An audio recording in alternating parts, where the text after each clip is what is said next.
Sean Diddy Combs faces sentencing after conviction on prostitution-related charges. After a 2-month trial and emotional testimony from dozens of witnesses that resulted in a split verdict, a federal judge is scheduled to sentence Sean Diddy Combs this morning following his conviction on 2 prostitution-related charges. Prosecutors have pushed for the controversial rap mogul to receive a sentence of at least 11 years in prison, while Combs' attorneys have argued for a 14-month sentence that would allow Combs to return to his family by the end of the year. "In my life, I have made many mistakes, but I am no longer running from them," Combs wrote on Thursday in a letter to the judge overseeing his case. "I am so sorry for the hurt that I caused, but I understand that the mere words 'I'm sorry' will never be good enough, as these words alone cannot erase the pain from the past." The decision is now in the hands of U.S.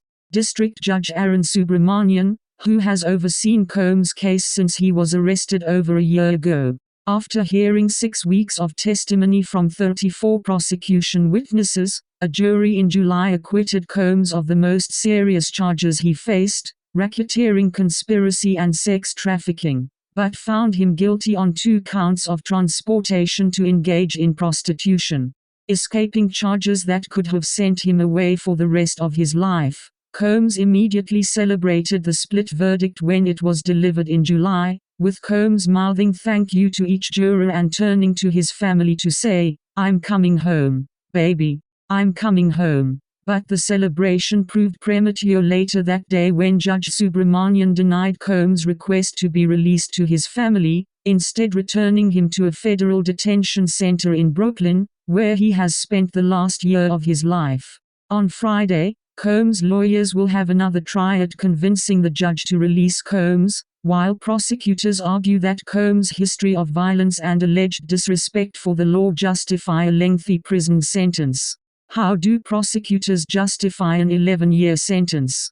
Federal prosecutors have argued that Combs deserves a lengthy sentence because of what they described as his history of violent behavior and disrespect for the law.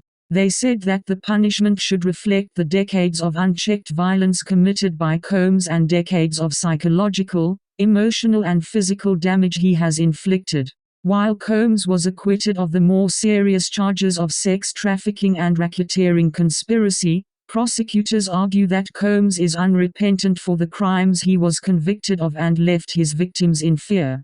They have also pointed to hotel security camera video showing Combs violently beating his ex-girlfriend, Cassie Ventura, in an instance of violence acknowledged by Combs' own defense attorneys.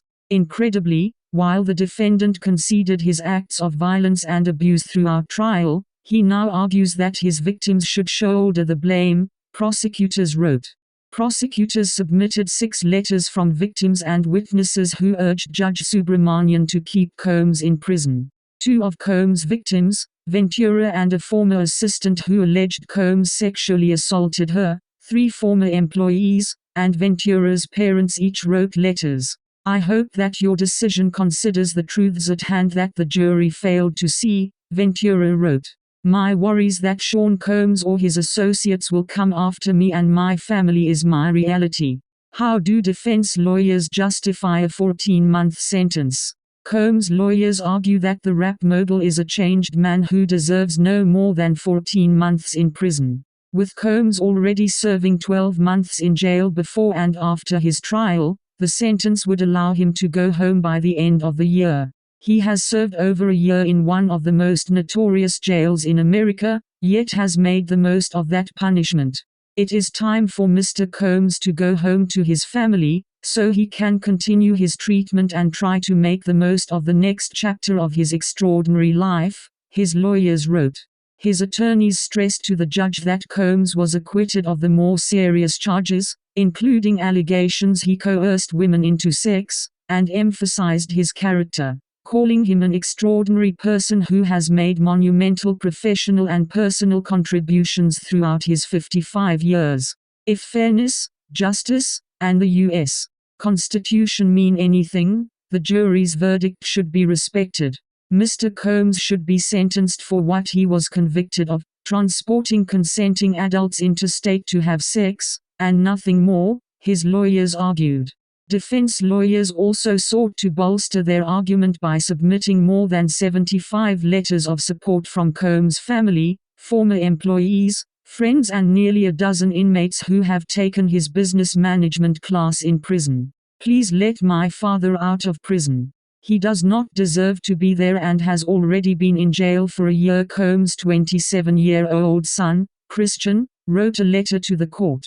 Virginia Hune, a woman who prosecutors initially alleged was a victim of Combs' crimes, also submitted a letter in support of Combs, arguing she was pressured into identifying as a victim and does not believe she was sex trafficked or engaged in prostitution with Combs.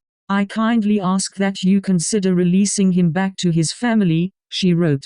Who is expected to speak at the sentencing? Combs plans to directly address the judge on Friday ahead of his sentencing in what his lawyers said would be the most dignified and respectful fashion possible. In a letter submitted to the judge on Thursday, Combs apologized for his actions and argued he was reformed in prison, becoming sober for the first time. I have been putting in the work and working diligently to become the best version of myself to ensure that I never make the same mistakes again, Combs wrote. The letter also stated, I want to apologize and say how sincerely sorry I am for all of the hurt and pain that I have caused others by my conduct. I take full responsibility and accountability for my past wrongs. Judge Subramanian is also allowing Mia Combs' former personal assistant who alleged that he sexually assaulted her multiple times, to deliver a victim impact statement in court. Mia was incredibly brave to walk into a public courtroom and testify truthfully about the worst events of her life, and stand up for herself, her friends, and abused women everywhere, her attorneys previously told the ABC News. Log on to BOJTV.com for more stories like this.